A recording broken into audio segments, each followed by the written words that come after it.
ଗ୍ରୀଷ୍ମ ଋତୁ ପ୍ରଭାବରେ କାଳବୈଶାଖୀର ତାଣ୍ଡବ ବିଭିନ୍ନ ସମୟରେ ଦେଖିବାକୁ ମିଳେ। ହଠାତ୍ ଆକାଶରେ କଳା ମେଘ ଘୋଟି ଆସେ।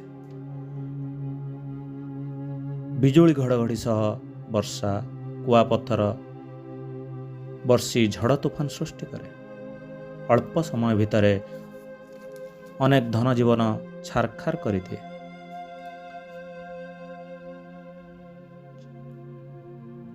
ଝଡ଼ ପବନରେ ଛୋଟ ଚାଳିଆ, କ୍ୟାବିନ୍, ଦୋକାନ, ଚାଳଘର, ଗଛ ଉପୁଡ଼ିବା, ହୋର୍ଡିଂ ଭାଙ୍ଗିବା ଓ ଆଜବେଷ୍ଟ ଘର ଭାଙ୍ଗି ପଡ଼େ। ରାସ୍ତାରେ ଯାନବାହନ ଚଳାଚଳ ଠପ୍ ହୋଇଯାଏ। ବ୍ୟାପକ କ୍ଷୟକ୍ଷତି ହୁଏ। ବିଦ୍ୟୁତ୍ ଖୁଣ୍ଟ ଉପୁଡ଼ି ରାସ୍ତାରେ ପଡ଼େ। ବିଦ୍ୟୁତ୍ ସରବରାହ ବ୍ୟାହତ ହୁଏ। ଗଛ ଉପୁଡ଼ି ଘର ଉପରେ ପଡ଼ି ଘର ନଷ୍ଟ କରେ। ଏଭଳି ଏକ ଘଟଣା ଘଟିଛି ବନ୍ତ ବ୍ଲକ ସ୍ଥିତ ଆପଣ୍ଡା ଗ୍ରାମରେ। କାଳବୈଶାଖୀରେ ଗଛ ଉପୁଡ଼ି